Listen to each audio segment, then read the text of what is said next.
Ladies and gentlemen, I hope we're live right now. I'm tuning in to this quarterfinals matchup between Pain. Oh no, that's not Pain. This is Warfare at Sea Atlantic versus STAL Alliance. So here we go. I was totally caught off guard by the fact that Where Are You Aaron did not change the name of the title of his stream. I am going right off of Aaron here. He is with Warfare at Sea Atlantic for this matchup, and we're hoping to do some good commentary here. So this is going to be a good matchup, guys. This is the EU-RU matchup, European Union RU playoff bracket, Warfare at Sea Atlantic versus STAL Alliance, STAL. So it looks like Warfare at Sea Atlantic is waiting on one more player here. We got XVCore, Aaron, Cranky Kraka, Habib, Flame, J-Trank, Gillis for Warfare at Sea Atlantic. For STAL, we have Phenomen Rostov, we have ISF Dennis, Mexicanic, Nick Kings, Nintendo, Dennis. My goodness, I can't pronounce that one. BJ, BEJ, and Battleship RU. Battleship RU was for the longest time a streamer in this game. He still is. He still does stream World of Warships Legends. He was a community contributor up until not too long ago, and he still runs the channel over on YouTube. So if you guys haven't already done so, go give him a like, go give him a subscribe. He'd greatly appreciate it. And it looks like the 8th person has showed up. It's Todov. The French connection has arrived. And here we go. I think we're about to get busy on Northern Waters, boys and girls. Here we go. 8v8. Tier 8. Let's get you some. So, STAL. Loading up a couple of ships here. We got Petropavlos. We got Smolensk, Republic. Smolensk Petro is going to be running radar. Lucian with a big sonar. Z46 with a big sonar. Battleship RU going to be running Brindisi. He's going to bring the SAP to the game. And we have the hybrid battleship Delaware. At the same time here, we have Delaware, Minnesota, Duncan, Donskoy, Petropavlos, Smolensk, Lucian, Hayate for the WASA matchup here. Looks like we're going to have 3 destroyers for Warfare at Sea Atlantic. I think I only saw 2 destroyers over on STAL. So we'll see how this goes for the first matchup here on Northern Waters.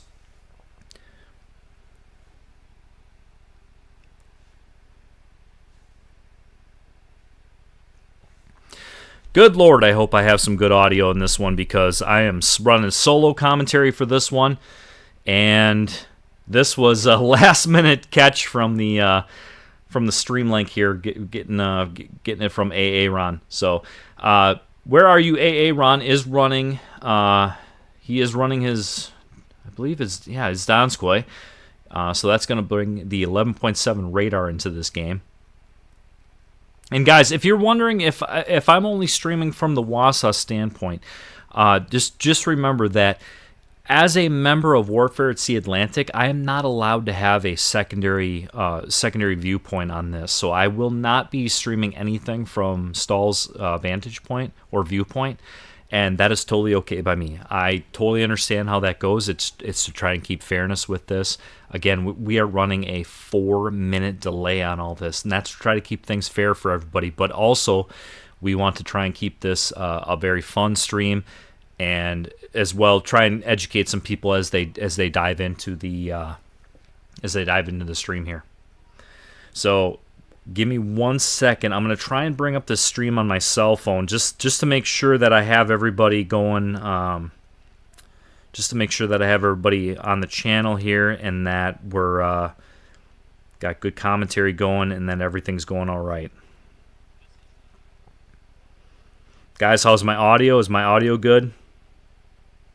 Let me know, please. All right, so Aaron making a bold, aggressive push up here to that island between A and B on Northern Waters. We're gonna see some good stuff here going on. I wouldn't imagine him being spotted right away, but I would imagine if he does get spotted, he'll kind of make a little turn into the right to make sure he can tank some shells.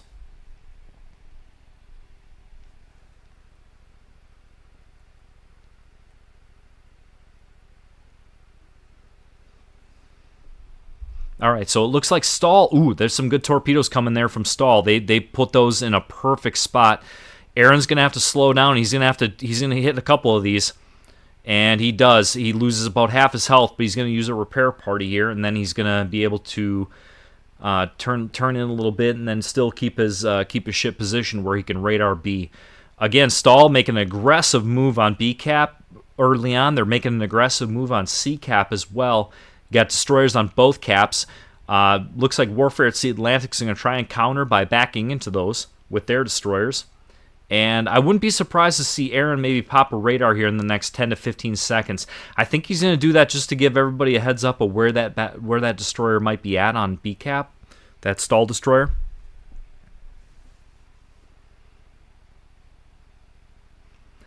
It's got some torpedoes going out.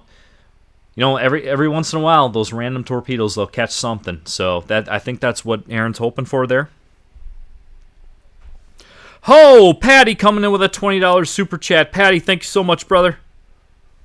Again, this is going to be a 4-minute delay, so you're catching it probably about 4 minutes out from when I actually see that stuff. So thank you very much, Patty. I appreciate it, brother. All right, guys, this is not the first, nor do I think this is the second time that WASA, Warfare at Sea Atlantic, has faced off against STAL Steel Alliance. This has been a regular matchup here in these Fleet Network matchups. They have definitely not been strangers. They have definitely gone to the wire on a lot of these matches. So this is going to be good stuff, guys. I'm excited about this one. 1 o'clock matchup. Later on tonight, stay tuned. We will have another matchup here. 4 hours from now, we're going to be doing the Warfare at Sea North America versus, which used to be known as Home Fleet. They're now known as North America. They're going to be facing off against Painkillers 4 hours from now, and I'm going to be streaming that one too. And I actually think that our boy right here, Aaron, who is streaming this for our viewing pleasure, is going to be joining us with that one as well. So he's going to be doing we're going to be doing some collab commentary and having some good time with that. But in the meantime, Aaron's got to get sweaty here. Here we go. So Battleship RU, he's right there, faced off against each other. They got, it looks like STAL's gonna get a destroyer there in A cap. I wouldn't be surprised if I see Warfare at Sea Atlantic's destroyer there on A cap. He's gonna probably reverse in there. Lucian's gonna be really good at that too because he's got that big sonar that he can use to his advantage. So nobody has any caps yet. The score is still 300, and it looks like STAL just got a 3-point advantage here, and we're about 4 minutes in the game. So guys, just stay tuned. We're gonna have a good time with this one.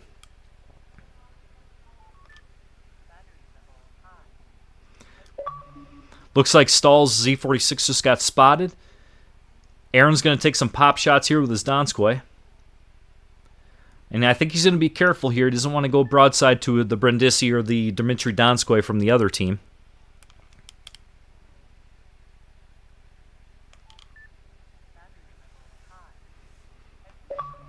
All right, so we got a Lucian here very, very close to where Aaron is positioned here. It looks like 7 kilometers. The destroyer for Warfare at Sea Atlantic and the STAL destroyer very, very close to each other on B cap. Again, very close match. Very, very close. We're 306. We're 5 minutes into the game. No big maneuvers just yet. No big losses for either team. Again, guys, these two fleets have faced each other before. They're very, very competitive fleets. If you've been involved in any one of the Ocean Cup events or have followed the channel for any bit of time, you'll know that this is not the first time that these guys have squared off against each other. And every time they do, it's always a good showing. So I am honored and privileged to be able to show this one today.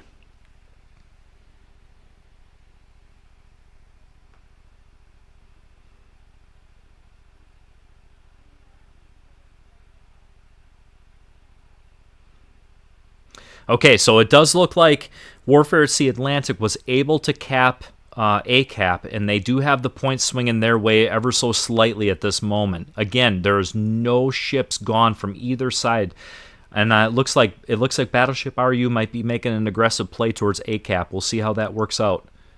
It looks like they have 2 cruisers and a destroyer on A cap, Aaron might be trying to maneuver himself and position himself for a defensive play on that to see if he can shoot the destroyer that might try to enter ACAP.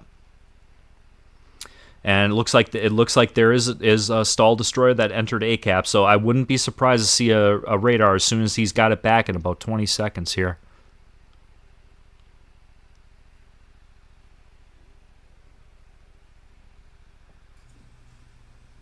Aaron is a merc for WASA. Yeah, WASA, Warfare at Sea Atlantic.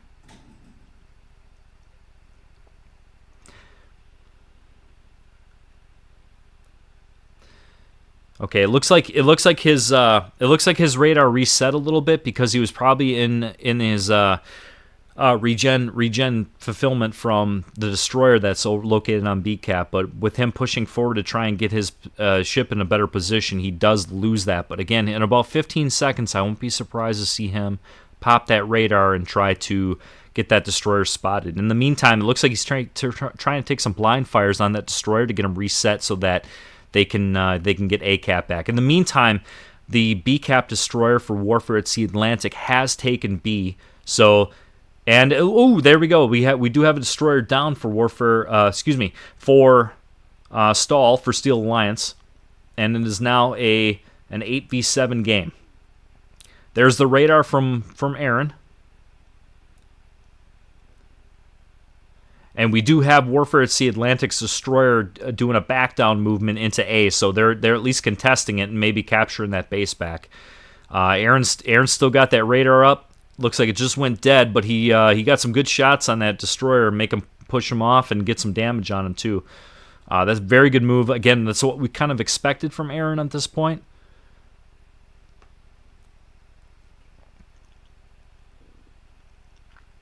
XV Core and his Lucian backing down into A. He's got it about half cap back. So again, STAL is not getting any points on either one of these. And it looks like if you take a close look at the mini map, it looks like Warfare at Sea Atlantic's destroyer up on C cap is about to take that cap back as well. So we are potentially seeing a point here where we can see a big shift in points being gained back towards Warfare at Sea Atlantic. If you take a look at the score right now, they have almost a 200-point advantage with a one-ship advantage going 8v7 at this point.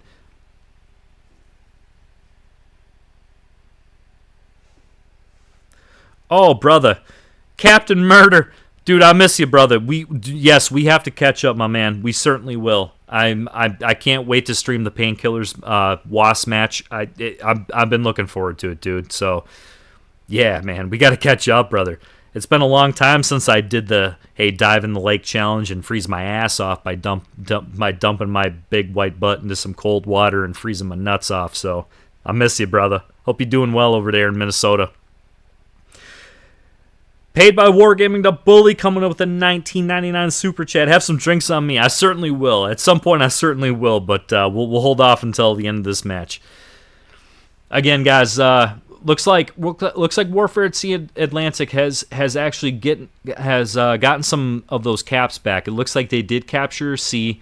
The destroyer that was on B, he captured B, and now one of the Warfare at Sea Atlantic battleships has moved into B for a crossfire advantage, and that destroyer has now moved down towards A to provide some support towards, I believe, XV Core and his Lucian. I do believe that BCAP destroyer that now is on A, I believe that is Gillis, one of the elite destroyer players in this game. Aaron moving up to throw some shells at the Z46. He does have a radar ready, so I believe if Z46 goes unspotted here, I do believe he'll pop this radar to try and get him off the board. Some good HE shells going here. Looks like he got trolled a little bit by some RNG there, but I wouldn't be surprised to see that radar coming at any second. If he does pop it, though, he won't be spotted for very long at 11.7. Yeah, he's already out of range, but... Oh, Aaron got him with the shells. There you go. Big shells from Aaron. Well done, Aaron. Good shots.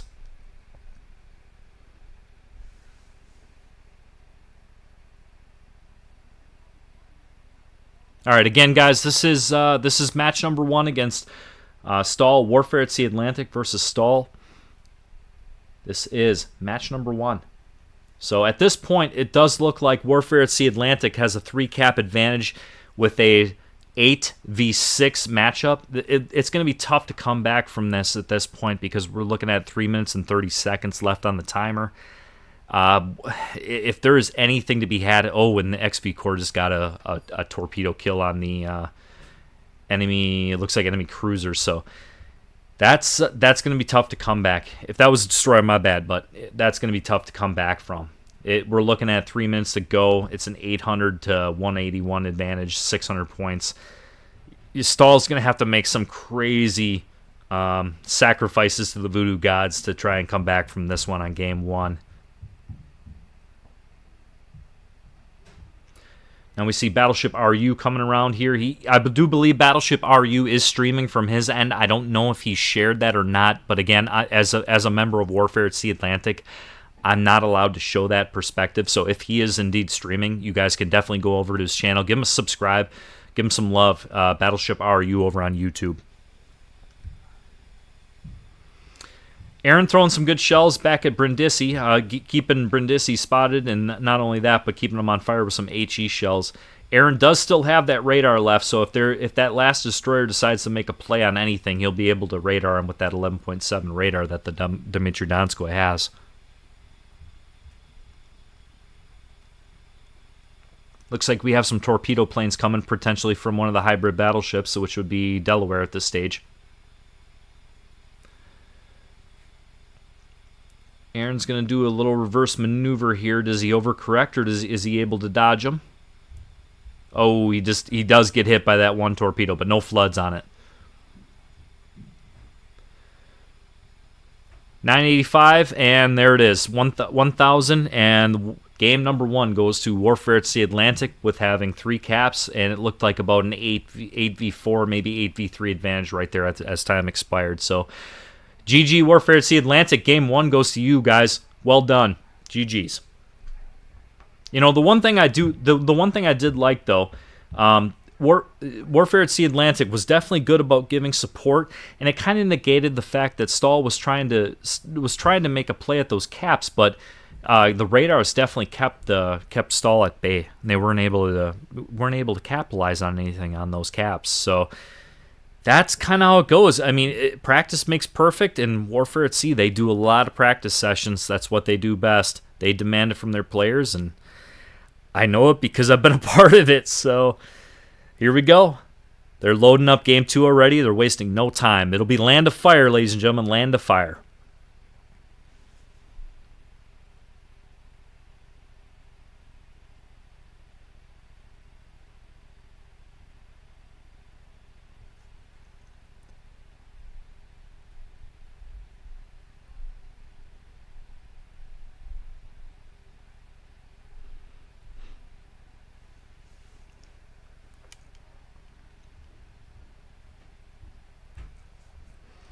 All right, looks like we were just waiting on that one last player from Warfare at Sea Atlantic to load up here, and we're heading into game 2.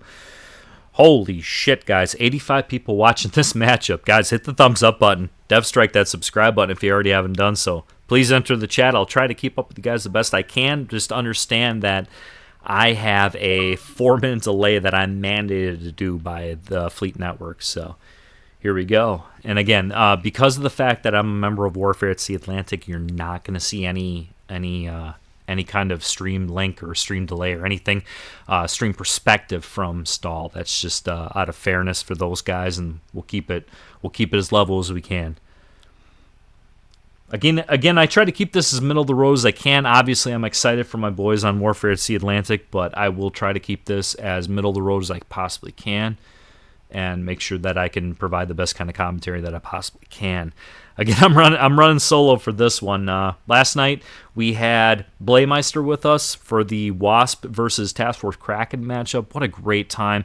We had a really good stream with that one, and we had some good commentary coming from the guys from both of the fleets after match, and it was a really good time. So if you guys want to see more of this content, I'm streaming it. I'll try to stream it almost every weekend. For this weekend, we have 3 matchups that we're streaming, and we have one more tonight with WASA versus Painkillers. And I think Cap Murder's in the chat pumping up the boys for Painkillers. That's going to be a good matchup, Cap. I hope you're part of that, dude. Can't wait.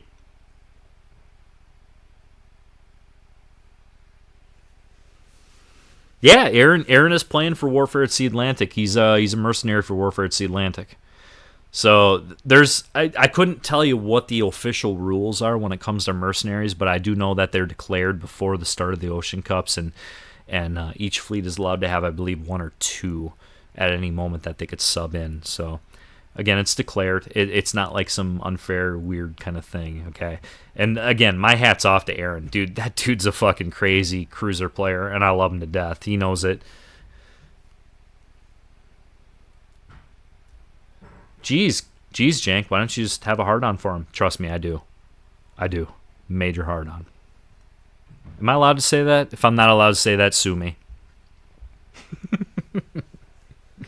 Aaron's my boy. Anyway, here we go. Land of Fire. We have a contested. Looks like soon to be contested cap going on over at A. We have 4 Warfare at Sea ships over there. It looks like we have a STAL destroyer possibly capturing A right now. Looks like he's smoked up and probably reversed into the cap to make sure it's swinging that way.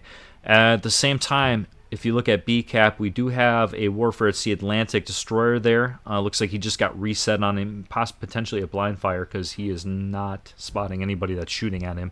And then we also have a contested cap over on C. So again, right off the bat here, very close game. Very close game. You're not going to see anybody doing anything crazy, stupid, YOLO, anything. You're going to see just good gameplay, smart gameplay from both these teams. Again, this is not the first time that these fleets have seen each other. This is the 3rd or 4th time that these fleets have seen each other in the last year.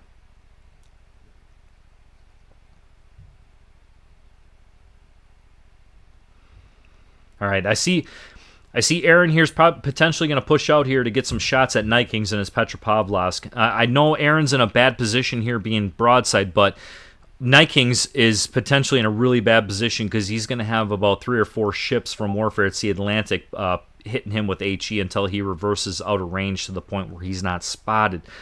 As you can see, that makes him push backwards out of A and potentially get his radar out of the gameplay so that Warfare at Sea Atlantic's destroyer on A can potentially back down into it and get that A cap back their way. Again, this is anybody's game, guys. We're just a little over 3 minutes into it. It looks like there's contested caps on C, B, and nobody just yet on A, and no ships sunk. So here we go.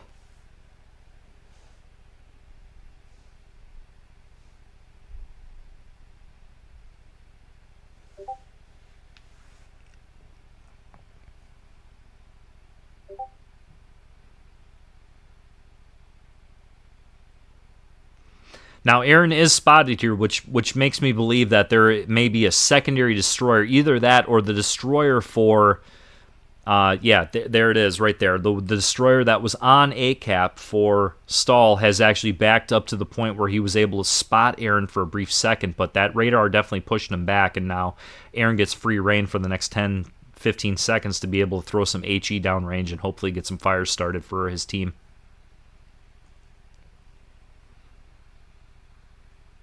90 people watching, guys. Make sure you guys hit the thumbs up button on this stream and strike the subscribe button if you already haven't done so. I appreciate it, guys. Again, I try to do my best when I'm doing one of these solo commentary things here. I definitely don't want to overtalk, but I definitely don't want to leave some dead air when there's some things to be said here about these two teams. Very competitive, very good fleets. Aaron throwing some shells over the top of the island to try and keep that Delaware on fire, at least with some HE spam. Aaron making a reverse movement here to try and lob those shells over the top of the island. As long as the Delaware is spotted by the destroyer, this is a good maneuver here for Aaron. As long as he doesn't get spotted and caught broadside with his pants down. And we all know how Aaron likes to drop his pants. Hashtag Aaron OnlyFans.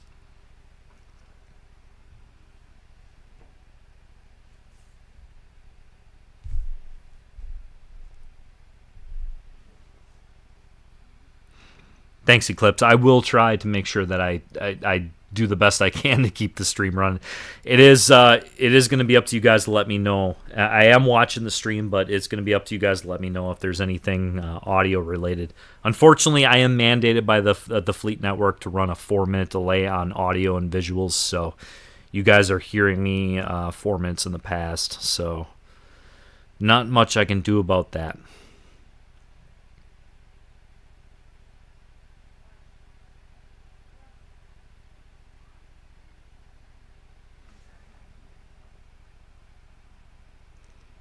All right, looks like Aaron's going to make a nice little push-up here.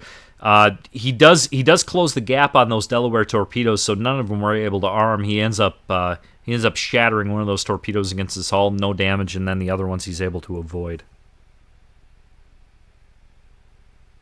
Are you kidding, Tuna? I am, Jelly. Did you get to sleep in the same bed as him? I would have told the hotel not to wash the sheets. Scout's honor.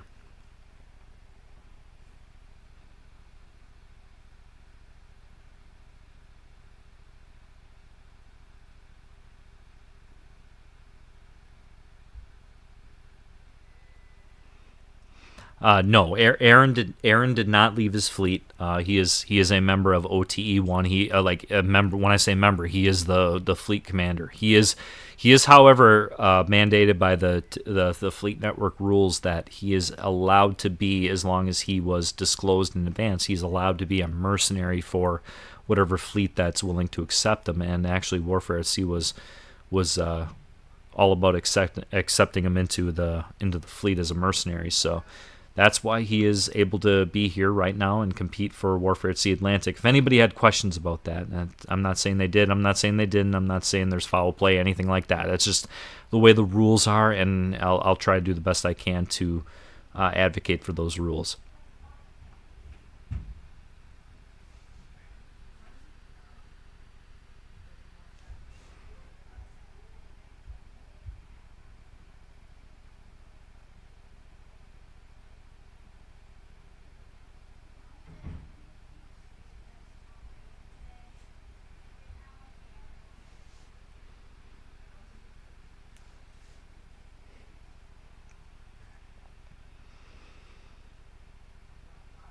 Okay, so it does look like Warfare at Sea has dropped a destroyer. I'm not sure where he got sunk at the moment. It looks like potentially he might have got sunk at B cap. Oh no, he got sunk south of C cap. So it looks like the Warfare at Sea Atlantic destroyer, one of the three, was sunk just south of C cap, and probably my guess would be a radar trap there, pinned against that island.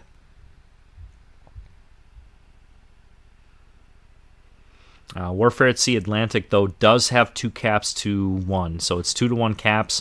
So you're going to see some points swinging back towards Warfare at Sea's way, even though they are down 1 destroyer at this point.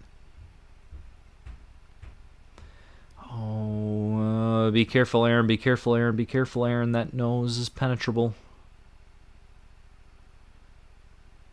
Aaron turning in, but trying to set some fires here. I would imagine this Petropavlov's going to have some shells going at Aaron's way here. Let's just see how much damage he does.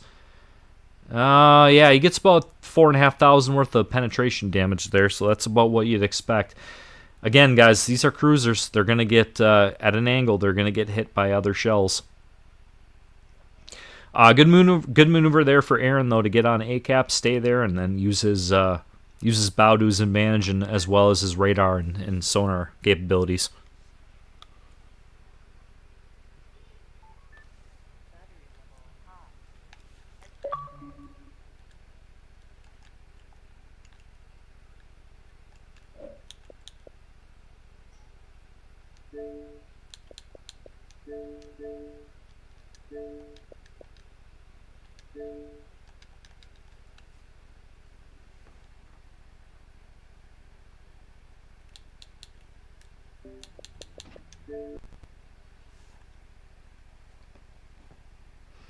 All right, so it looks like Warfare at Sea Atlantic was able to take the points lead back here with just about 5 minutes to go. That's what you'd expect from having a 2v1 cap advantage. So what this is going to do is this is going to make STAL maybe play a little bit more aggressive here to try and push the Warfare at Sea Atlantic players off of these caps that they already have sustained. Again, very, very close match here. We have 7v8 at this point.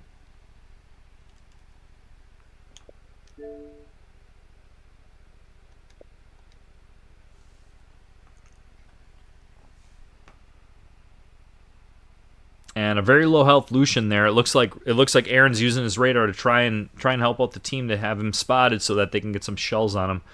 I don't know if anybody has shells on that Lucian, but there he is. If he keeps coming around this corner, he might have a chance to get him off the map here. Front guns out. But by Aaron coming out to expose himself here, he's going to be susceptible to be shot at by Petro and both that Delaware.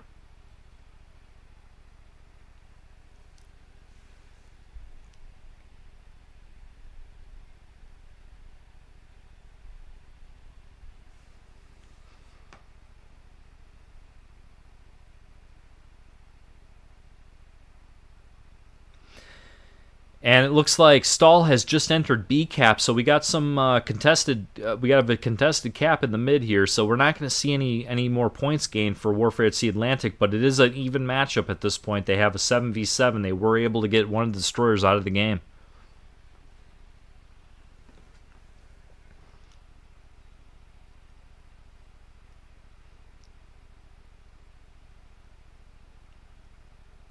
I can definitely attest to being in Aaron's position here. He's thinking to himself, "Man, I just want to get out there and shoot, but with an itchy trigger finger." But he's playing this smart, and that's what good players do. They sit back, they wait for things to come to them.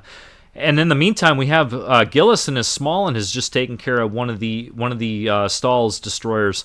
So that exchange looked like it happened south of C. We may see Warfare at Sea Atlantic trying to make a play on C here now to shift the balance of the match here. Now, interesting enough, there is potential here that if Aaron comes around this corner, he could take a big hit here from the Petropavlovsk, but he does have torpedoes as opposed to where the Petropavlovsk does not have torpedoes. Unfortunately, he's going to take a big shelling here from the Delaware. He ends up eating 3 of those torpedoes, and then he ends up eating a couple shells through his bow here, so he does lose some health here. But again, this is all about playing a delaying action on one cap to make sure that he does not give up this cap and let the points swing back towards STAL. Very close matchup in this game, guys. With under 2 minutes to go, we have a 6v6, 2 caps being contested, and then one more cap in favor of STAL is not being contested. So what does that mean at this point? That means STAL is actually gaining a little bit of points back. And this is going to come down to the wire. I do believe at some point here, Warfare at Sea Atlantic is going to have to make a maneuver. And as we speak, Habif, with his Delaware, has just smacked the Petropavlovsk into oblivion and loosened up the points. That, ladies and gentlemen, might be the play of the game. Hey, what did MetaJerk do? The Taco Bell play of the game. There it is. I'm sorry if that was annoying. I don't really care. But the fact of the matter is, that was a big point right there. With under 2 minutes to play, Habif, with his Delaware, just hit that Petropavlovsk, got him off the map. A-cap is now swinging back towards Warfare at Sea Atlantic. This is going to come down to the wire. That was a big shot from Habif, though. And that is exactly what you expect from some of your Unicum Battleship players in this game. Looks like STAL's Delaware is going to make a play towards Aaron. Try and push this cap and get the point stop. This could potentially backfire with being so low on health. If he gets hit by a couple different people, he potentially could get whittled away here with about 20 seconds left to play. But as you can see, 2 caps going towards STAL, 1 cap toward Warfare at Sea Atlantic, 5v5. There's 16 seconds to play. This is anybody's game, ladies and gentlemen. It's anybody's game. What's it going to come down to? 10 seconds to go. 40 points separating the teams. Who's going to win Warfare? Who's going to win this matchup? Who's going to win the second game? Oh! STAL just lost a player at the end. Warfare at Sea Atlantic with the second match and the second win. Wow, does that come down to the wire. I'm not sure what ship got sunk there for Steel Alliance, but that was ultra close. It does not get any closer than that when you're talking about at the final seconds of the game, the Hail Mary for the touchdown, and wow, that was within 40 points, and then one of the stall ships went down to swing the points back towards Warfare at Sea Atlantic. Warfare at Sea had a little bit of advantage there, but again, when you get that one ship, that's a big point swing with about 10 seconds left to go in the game. Wow, what a great game for both teams. That's one of those that you can. I know it's frustrating if you're a stall player, but that is one of those games where you're looking at, you have nothing to be ashamed of and nothing to hang your head about. You go back on that, you go watch some game footage, and then you go, okay, here's what we could have did better, and here's what maybe we could have, here's where we capitalized, and here's what we could have done better. There's nothing wrong with that gameplay. That was just, simply put, that was the closest of closest games that you could possibly have.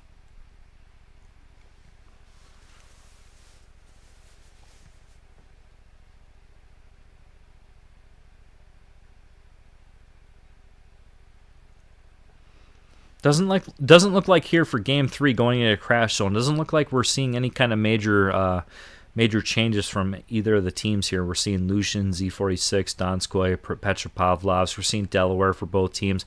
Looks like Stahl's going to play Republic. Feel My Flame is Minnesota. That might be one of the only odd changes you might, not changes, but just differences between the teams and in terms of gameplay. I think they're just waiting on Battleship RU to ready up. We'll see what ship Battleship RU's bringing into the game.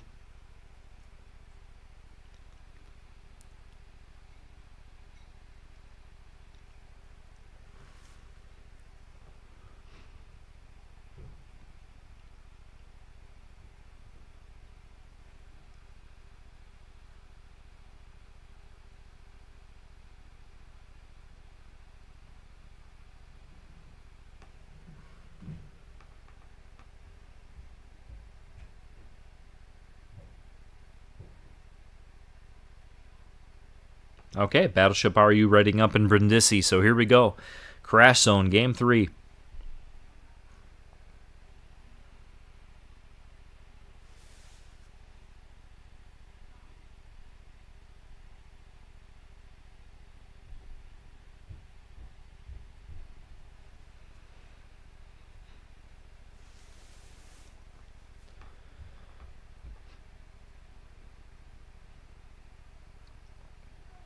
All right, in a best-of-5 matchup, if Warfare at Sea Atlantic ends up winning this game, that decides the tournament battle. So here we go. I would imagine that Stahl's going to be giving their everything, just like they have been, and we'll see how it goes for both teams.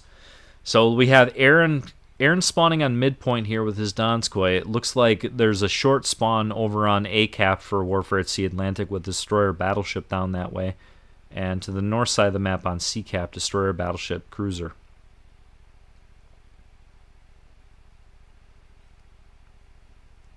The only difference that we have noticed on the matchup here, for Crash Zone at least, is that while Warfare at Sea Atlantic and STAL both have 3 destroyers, it does look like Warfare at Sea Atlantic is running 2 cruisers, 3 battleships, as opposed to STAL's 3 cruisers, 2 battleships. So STAL going a little bit more HE focused heavy with the cruisers, and Warfare at Sea Atlantic going a little more focused with health and damage, AP Alpha Strike with overmatch potential with the battleships.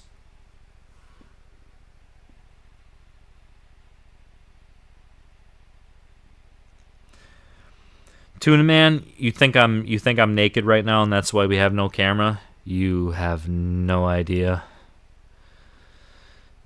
Oh. When I think about you, I touch myself. All right, that's a joke. That's it. Now it's back to the fight. I have clothes on, Jim.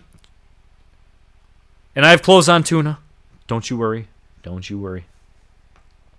This is a fleet battle. Nobody wants to see my ugly mug during a fleet battle.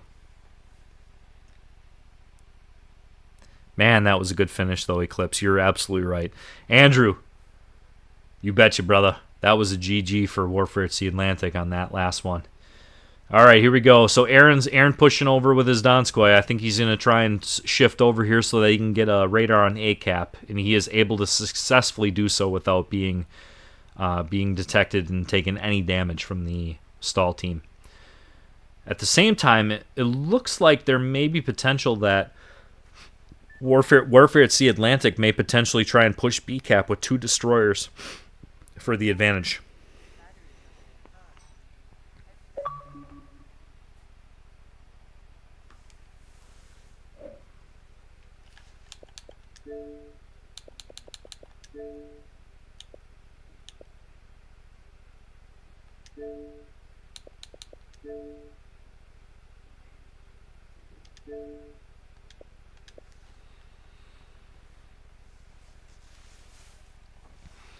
All right, so it looks like Aaron's going to push into ACAP here to at least contest ACAP in case anything gets in there, and then he's going to be able to use one of his 3 radars to push anything back if they try to take advantage of it. He is spotted, so he does pop one of those radars right now. He does get a small and spotted here, about 9.8, 9.9 away from. He's probably not going to get a whole lot of damage here, but oh, Republic just shatters Aaron. Oh, that was a big strike. That was a big strike to Aaron. I think Aaron just lost about 85 to 90% of his health there. He is healing some of it back, but he's going to have to reverse back now at this point. This is going to be a defensive engagement for Aaron.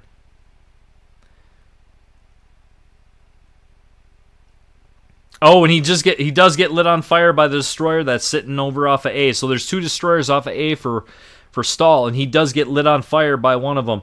He is going to be on fire for about 15 seconds, but he does have a repair party back in 10 seconds. I wouldn't be surprised to see that destroyer keep spamming him with some shells to try and get him off the board.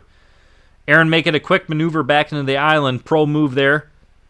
He is unspotted, and he is going to be able to live through this. But he's going to have to sit tight for a little bit here, at least for 20 seconds while he gets his second repair party back. Wow, did Aaron just get slapped by that Republic.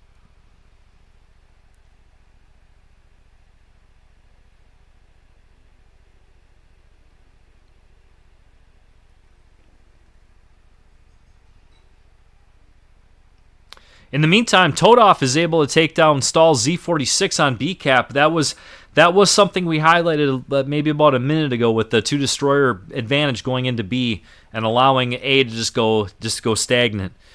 Unfortunately, Aaron does take a massive hit with trying to at least push those destroyers back, which there's 2 destroyers off of the left side of ACAP. But he is still alive. He is still in the game, and that's what good players do. They do whatever they can to stay alive. And it looks like we have a stalemate going on up on CCAP. We have 1 Warfare at Sea destroyer and then 1 STAL destroyer up on CCAP contesting each other over on C. It looks like the cap was taken by STAL, but it is currently being contested. Unfortunately, it looks like Warfare at Sea Atlantic right now looking at maybe a 3v4 matchup on C right now. So there's a little bit more firepower for STAL over on CCAP. I do see the second Warfare at Sea destroyer making a maneuver over on C, so there's potential here for a repeat of what happened on BCAP with STAL's destroyer on B. They could try and take advantage of a 2v1 matchup with those destroyers, depending on the health situation for Warfare at Sea Atlantic. Aaron was able to stay alive long enough to rip off another repair party. Unfortunately, he's going to be out of repair parties, but he does have enough left to keep himself in the game and keep himself viable. He does have 2 radars left as well, so there's potential here with Destroyer in A. He's going to reverse here, and as soon as he gets spotted, there's the radar. Yep, there it is. So STAL making a maneuver there with the small one. Unfortunately, Aaron is broadside this Republic. This could end up bad for Aaron. We're going to find out right now. Oh, he does get away with it. He does get away with it. He's got 2 overpens and a pen from that Republic. So Aaron is still alive, and his radar is now gone. Unfortunately, his radar is now gone, but he was able to push the small end back from STAL. Fortunately, the Republic is reloaded, and it's making another salvo towards Aaron, and it does get him. He takes 3 penetrations, and Aaron is down for the count. Oh, Aaron's kicking himself, but I gotta say, Aaron, there's nothing wrong with what happened there. It happens. you did what you could. You pushed those destroyers back off of A, and it forced those guys back, so they couldn't make a play on the cap. So nothing to hang your hat over right there. GG, man. You'll get them in the next one. So it looks like we're going to go free cam from here on out. We have Warfare at Sea Atlantic's DD on A, with potential that there's another battleship going to be joining that destroyer for Warfare at Sea Atlantic to try and capture A cap. Meanwhile, on C cap, you do see that the second destroyer has joined the other destroyer up there. There's potential that they could make a play on C cap to try and push the other destroyer back.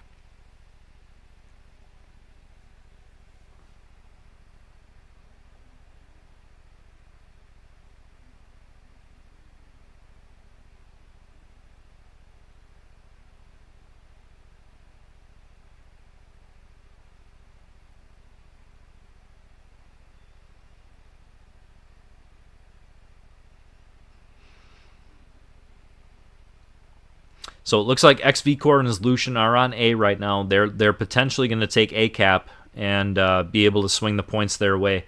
It does look like Todoff and Gillis will be the destroyers up on C. We're not going to get a vantage point on that one just because we're at the mercy of the free cam from Where Are You, Aaron, at this point.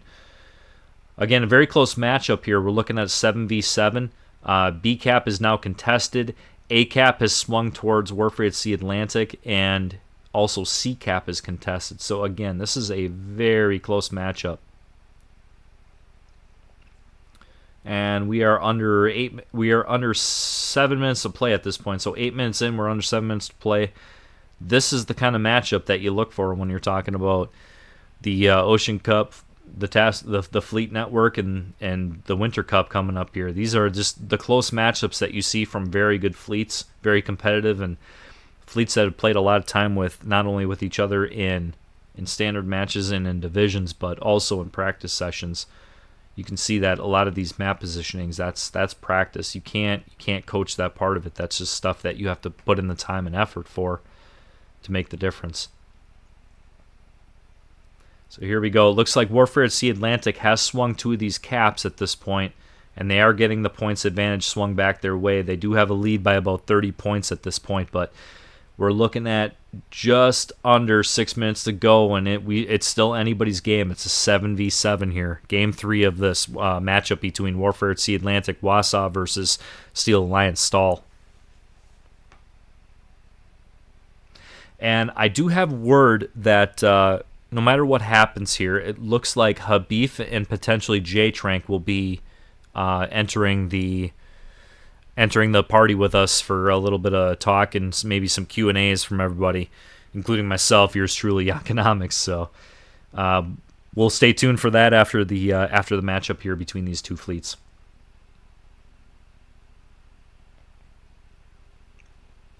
All right, so it looks like Todoff has made his way back towards B, and Battleship RU and his Brindisi is right there. I'm very close. If there was a radar available for STAL, Todoff would be caught in a very bad position here against Brindisi sap shells. Full salvo of sap from a Brindisi can pretty much take 75% of the health from a destroyer, and with the very next salvo, just absolutely obliterate it. So incredible power that the Brindisi holds and is capable of against other destroyers, but it does not have a radar, so it relies on its friends to be able to highlight the battlefield. Looks like Battleship is making a play on B cap. He is pushing forward. Let's see if he's able to capitalize with his Brindisi. 2 destroyers from Warfare at Sea Atlantic definitely opening up shells on the Brindisi, and looks like we have a battleship that may have just pushed in from the A cap here. Let's see if he's got shells for the Brindisi. Shells are out. Shells are out. Habif and his Delaware. Oh, and it's a big hit from Habif. Big hit from Habif as he reversed back and was able to get some shells into Battleship RU and his Brindisi. And then just like that, the Petropavlovsk with J-Trank is able to clean up Battleship RU and get that cruiser off the board on B cap. Wow. What a maneuver. You know for a fact that those players on the headset are talking to each other saying, hey, we need your shells back here. Keep reversing so that you can get shells into this broadside Brindisi. What a play. What a play.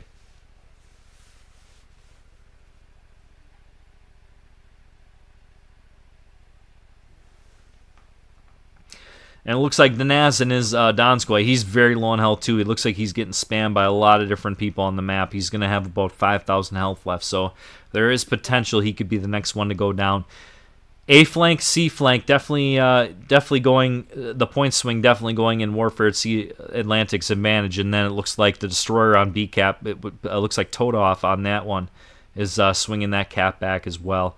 At this point in the game, with that swing, it does look like this is going to be very tough for STAL to come back from. And on that note, Feel My Flame with a big hit on the Donskoy, sending him back to Davy Jones' locker, and we have a 3 cap advantage. We have a 7v4 going on, and almost a 400, looks like about a 450 point advantage. Pretty big advantage for Warfare at Sea Atlantic. It's going to be tough to come back from this one, guys, and I will say this. It has always been a very good matchup between these two fleets, and as we face off, the more and more we face off, the more and more practice we get against each other, and this is just a staple of what the common what do we call that? The common denominator is when you faced off against the same opponent so many times, you start to get used to how they play, what ships they take, and how aggressive they play.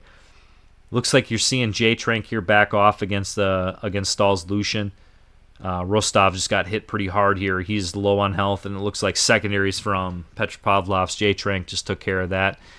The score is up to 272 versus 238 with all 3 caps. 7 versus 2. It busted wide open here in the last 4 to 5 minutes, and I think you're seeing all she wrote for STAL. Again, this is just what you see from some of the top tier fleets in this game. It's just sometimes these matches are very close, like you saw in that very last match game too, and then other times it's just a little bit of RNG in your favor can swing things one way, and then you see what you just saw here. So, congratulations to Warfare at Sea Atlantic on a 3-0 sweep of STAL, Steel Alliance. They're going to go on to the semifinals. I don't believe there is a winner just yet for the semifinals for the other team. But if we can go forward and look at the Discord here real quick, I can take a look at what we have going on. We go to the Fleet Network here, and then we can take a look at the playoff bracket. So what we're going to see here is that Warfare at Sea Atlantic versus STAL, they're going to move up to this bracket here for the semifinals, and they're going to face off against the winner of UFO, Unicum Fleet 1 versus CRD, the Crimson Red Dragons. Whoever wins that matchup is going to go here, and then they're going to face off against WASA in the semifinals. The winner of that matchup will end up facing off against the winner of Dickfish or SOA and Salty in this finals bracket. And they will be declared the winner of the EU-Russia playoff bracket.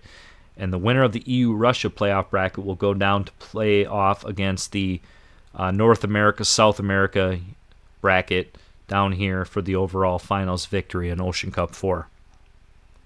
Again, congratulations to Warfare at Sea Atlantic. Again, I know that's my fleet. I try to keep it middle of the road. Again, if you're wondering why I didn't show any of the perspective from STAL, that is out of the perspective and simply put, the fairness of the matchup, because being a member of Warfare at Sea Atlantic, it is deemed that I should not have stream capabilities or stream link to any of the matchups that my fleet faces off against. So GG to STAL, Steel Alliance. I've always had good interactions with those guys anytime I've ever faced them in standard matches.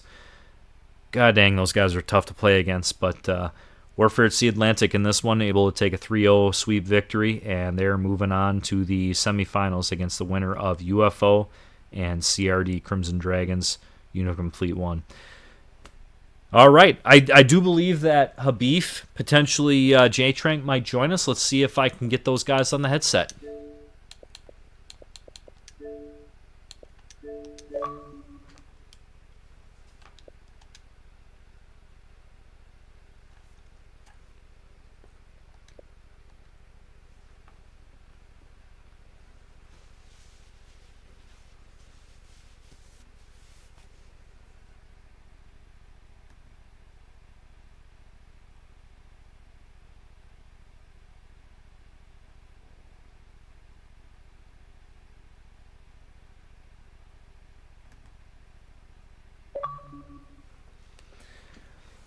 Hey, there's Yo, J Trank. yo.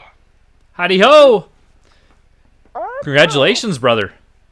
Is uh Thank you, sir. Thank is you. Habifcake gonna join us? We're gonna make I'm this not little sure. Did you menage a send him an trois. invite too? Yeah, go ahead, invite him. Uh, I'm only inviting sure. you guys because Gillis said you guys were the emissaries today.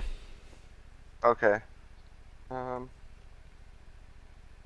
let me get a beef to come over. Shit. Let me get a beef to come over here. I'll be right back. Give me a Yeah, that's second. okay. Go ahead.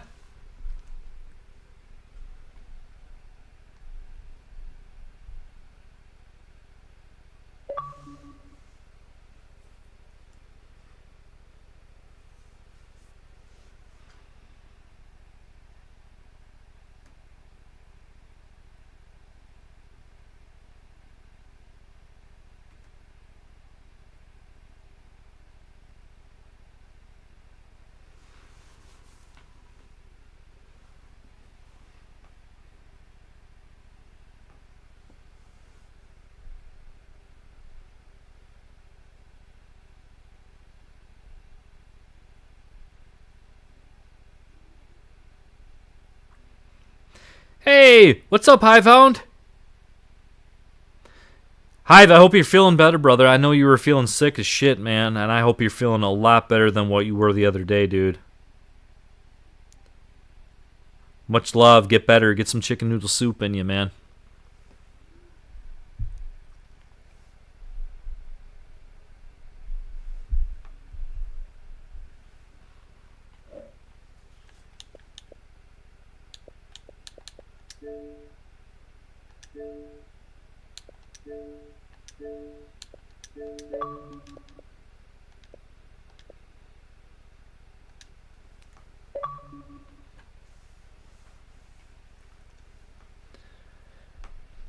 Jay Trankus the Tankus, brother. Is a beefcake coming? Hello.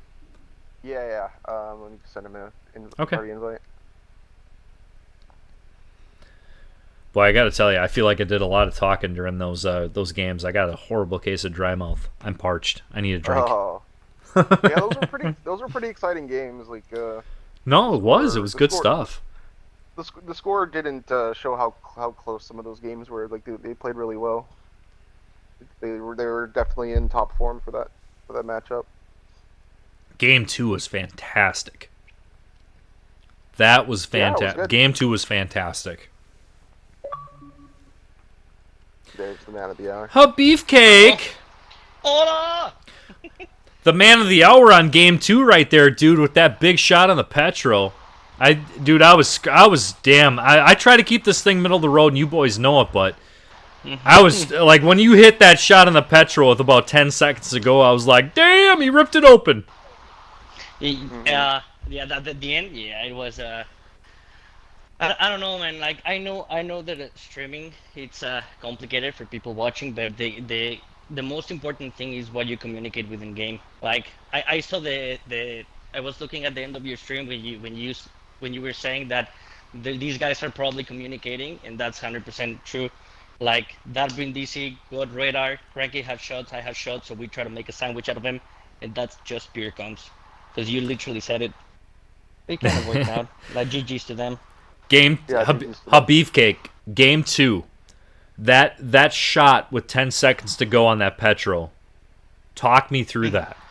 Was he spotted? Who spotted him? Who said something? Were you already looking at him? Give me a play by play on that So one. I was playing kind of the peekaboo in Bravo because due to my airstrikes Mm-hmm. to support it. Like I don't know if you noticed in the first game I hit the small one with a blind airstrike. I hit him with a torp Okay, no, I in did not decap. notice that. That's pretty Yeah, awesome. I hit because he was playing the peekaboo in that island in the first, so I hit him with a blind airstrike. Okay, And well that done. they needed to make a push, so they were saying that he was broadside, so I literally just reversed and took the shot at him. When they needed to make the push, I was trying to prevent the Donskoy from pushing. I CTL him once, and I was trying to protect every single side from pushing. Man, that was literally my job over there. As soon as J-Trank transitioned from Bravo to the other cap for radar and for the DD, I just was playing peekaboo and put my guns wherever were needed. Yeah, I think I could be wrong, but it looked like in that second game, Aaron had proxy spots on that Petropavlovsk, and you were able to throw a big salvo onto that Petro Yeah, that was at the end. I see that right I at the didn't end. Yep. manage to get him. Yeah. That was it. Uh, he was just bowing, sitting in the middle of the cap, man. So I just took the shot. He was broadside to me. He realized that I took a shot at him, so he started moving forward. But I missed with a couple of Yeah, shots. But the I important think one. You citadelled him through the bow. No. He was semi broadside to me. Oh, he's So broadside. Okay, yeah, because you were on yeah. B. Okay, gotcha. I was in big cap. Yep. Okay. I think he kind of overextended because Correct. when I went to go after XB died and I went to go to see Cap to support them, I took a big hit from Republic trying to radar that Smolin and keep him from killing Flame. So I was kind of kind of playing defensively there. Those guys were trying to get me off the board, so I think that Petro kind of overextended to try to finish me off, and he kind of got stuck there. You know, I think you kind of hit the nail a little bit on the head here with the next highlight I was going to say. Over the course of 3 games, you guys have perfected the art of protecting your health points. Is there kind of a secret to help out some of the newer fleets in the game that might be participating in the Rookie Cup? Like not like the huge protected Warfare at Sea Atlantic secrets, but is there something that maybe could help those guys get more integrated into fleet battles and these tournament games? You guys did a really good job of protecting your health points. Is there any kind of feedback you guys could give to some of the newer audience? I would just say just utilize the cover to the best of your ability. You know, look for islands because that's the best thing of all. You know, you can sit flat broadside if you have an island covering your entire broadside. Okay. You can just go back and watch some of our cruiser positionings. We tried to put the cruisers in places where they could radar the caps, but not really be exposed to too much fire early on, at least. And another thing, man, like even you have that amount of hit points for something. If someone is planning on just sitting in the back and do nothing, that's never gonna work. Like you need to take damage the same way that you need to cause damage, if it makes sense. Like I watch we knew tips and trades as a battleship player, right, Habib? Yeah. Okay. Like in this last map, for example, we knew how that Brindisi play that aggressive. So the only thing that we as battleship players didn't want is to stay in the back and not have shots and prevent that aggressive push, hunting our DDs. So we needed to play close to the caps, close to the islands, and like look at the Donsko. Yeah, he was shooting, but he was in the middle of nowhere. You know, so his radar for most of the game was completely useless. So it doesn't matter if you have a DD, a battleship, or a cruiser. You need to be positioned in a place where you can do all at the same time, right? Like unfortunately, Aaron got little yeeted at the beginning, but his radar gave us a position. Like that small land, I hit that small land with a blind airstrike in the first map, and in the last map, he wanted to play peekaboo in the cap, so I hit him with another airstrike with another torp. Just expecting for him to be there. You know, and Habib, I highlighted that in game 2. I did say like this is the mark of a player that knows what he has to do to keep his ship in the game. Aaron got hit hard, and I know he's pissed off at himself, but it's okay because he was able to reverse, go unspotted, not given the temptation to want to shoot the ships that are shelling him and keeping him lit on fire. He had about 1,000, maybe 2,000 health left, and he was able to heal back to about 16,000 health and still contribute in that battle with another radar on that small end. That is so huge, and I can't stress that enough to the players out there, not only in these fleet battles, but in these tournament games, but also in standard. Like just staying alive as best you can to help out your team. Even if you have no health, your shells going down range does something. And even if you have to go and spot it for a little bit, that was I highlighted that in the stream, and I was very impressed by Aaron's actions in that game. Even though he got hit really hard by that Republic, he still managed to stay in the game for a really long time after that. Yeah, and his pure presence just made the DD like kind of hover around the cap and not literally getting in. Play a little So more like passive as opposed to being yeah, aggressive. like when Cool. you're planning the games, you know which ship is gonna take the most punch in the game, and that's a risk you need to take. But you win something and you lose something, right? So he kept that cap contested, allowed DDs to kind of maneuver kind of a little free, more free, and it worked out. I'm happy it worked out. Last question I have for you boys, because I have two of the biggest planners here from Warfare at Sea Atlantic with Habif and J Trank. About, and you don't have to give me any secret details here, but I would say on average, how many hours a week do you guys spend going through the maps? How many hours per week do you guys spend going through maps and map positioning with using the app that you have?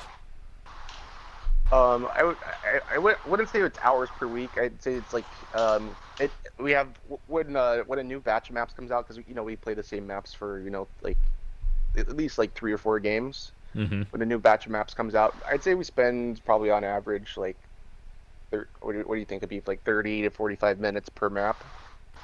Yeah, probably.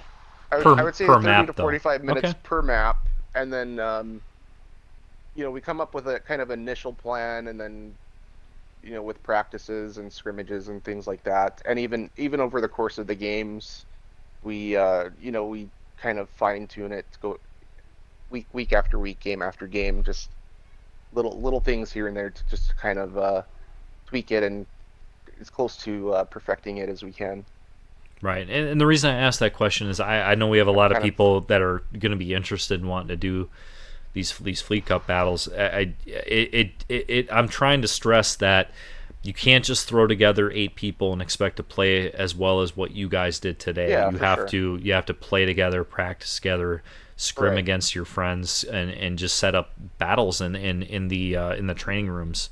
I can't stress that enough. And you guys take that to the nth level with going through these maps and kind of dissecting them and where to position, where to go, what ships to take, where to spawn, and you guys do that to an extreme. I don't know anybody that does it better. So my hat's off to you guys.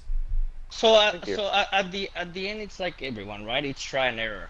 You put something, you plan the positionings, then you do a scrim or against another fleet, and you see what can work and the twitch that you need to make. Like that. That's about it, right? It's all about that position. So if it works, cool. If it doesn't work, back to the drawing board and see what what you can modify about the original plan, and that's about it.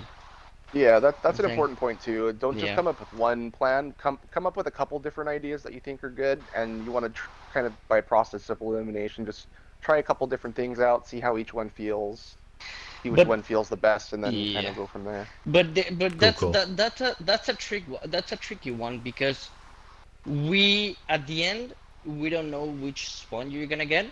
Mm-hmm. So you don't plan like we had, for example, for certain maps like Exhibit A, if you spawn here, you go here. Exhibit B, if you spawn here, we're gonna make this switch or this move. So until we don't get like center spawns in training rooms, you need to be You have to have a fairly flexible strategy that exactly. can kind of fit any ship, and you want kind of like jack Exactly. of all trades rather than like something super specific that's only good on a certain flank. Yeah. Copy that. That's Well, about it. boys, you got anything else for the chat? Really stressful, man, playing these games. Like Yeah, heck everyone yeah. has a really good level, so Stressful for you it's guys, hell yeah. I would imagine. Again, I always say it's like I hate to take away from the players, but man, I'm sitting here solo doing commentary on this game, and I'm just like, man, I'm spent after 40, 45 minutes of doing this stuff. So, J Trankonomics, a beefcake. Love you, boys. Thank you so much for Love joining you. me here and Yeah, GG's, answering dude. some questions Thank from you, us. GG's. Thank you for streaming the game. Appreciate Yeah. it. And Yeah, for you that betcha. fucking Hope- passion while doing it, man. You betcha. Hopefully, you guys have some good some video content to go back on and review to see what you guys can for do better sure. for the next sure. matchup here. I was looking at that. I was looking at that, guys. It's the next matchup for Warfare at Sea Atlantic. They're going to be facing off against UFO, the winner of UFO Unicomplete 1 versus CRD Crimson Dragons, and that is always a good matchup. Either one of those, that matchup could go either way, and that's always a great matchup for WASA. It's going to give them a run for their money. So, Yep. boys, Only thank you good so much teams for from joining me. here on out. Yeah, Yep, yeah, thank for you. sure. Peace out, guys. We'll catch you. Peace out. Yep, catch you later. Bye-bye. Later, dudes. Bye. All right, guys. I copy and pasted the link real quick. I'll see if I can post that in the chat for you guys.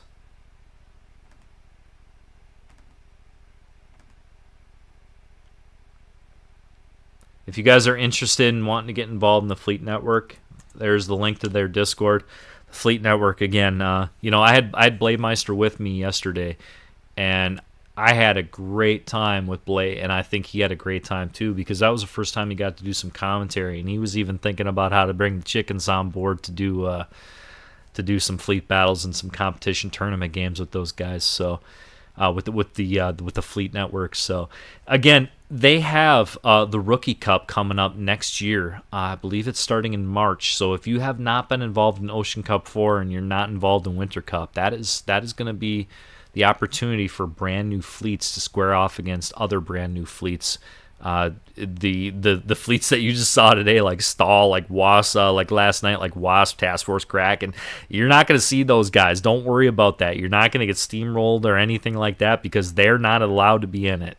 I can't wait to stream some matchups coming up here in March for that Rookie Cup. That's going to be some good times because we're going to be able to highlight some teams that have never seen the spotlight before, and they're going to be brand new to the scene. So I'm excited for that. I hope you guys are too. Guys, on the way out, make sure you guys hit the thumbs up button, strike the subscribe button on the channel, and we'll see you guys very soon here. Just under 3 hours, we're going to have the last matchup of the night. I'm doing a double header for commentary. I do believe Aaron is going to join us. Where are you? AA Ron's going to join us for that matchup. It is Warfare at Sea Home Fleet. I believe they go by Warfare at Sea North America now. They're facing off against Painkillers, which is Pain's Armada's fleet number 2. So what an amazing matchup. I can't wait to see that. I think Cap Murder was in the chat. He was hyped up. Darkside, he's been here. He's hyped up. He wants to see when that's going to happen. Again, that's going to happen 5 o'clock Central Standard Time, right about 2 hours and 47 minutes from now. Guys, this is Yangonomics. I'm signing off. I got to take a little break. I'm going to get something to drink, wet my whistle. I've been talking way too much. Everybody, I love you all. Peace out. Have a good time. Hit the thumbs up button on the way out. Strike that subscribe button. Yankonomics, newest CC to Wargaming on World Warships Legends. Love y'all. Enjoy these Fleet Network tournament games. Enjoy yourselves. Peace.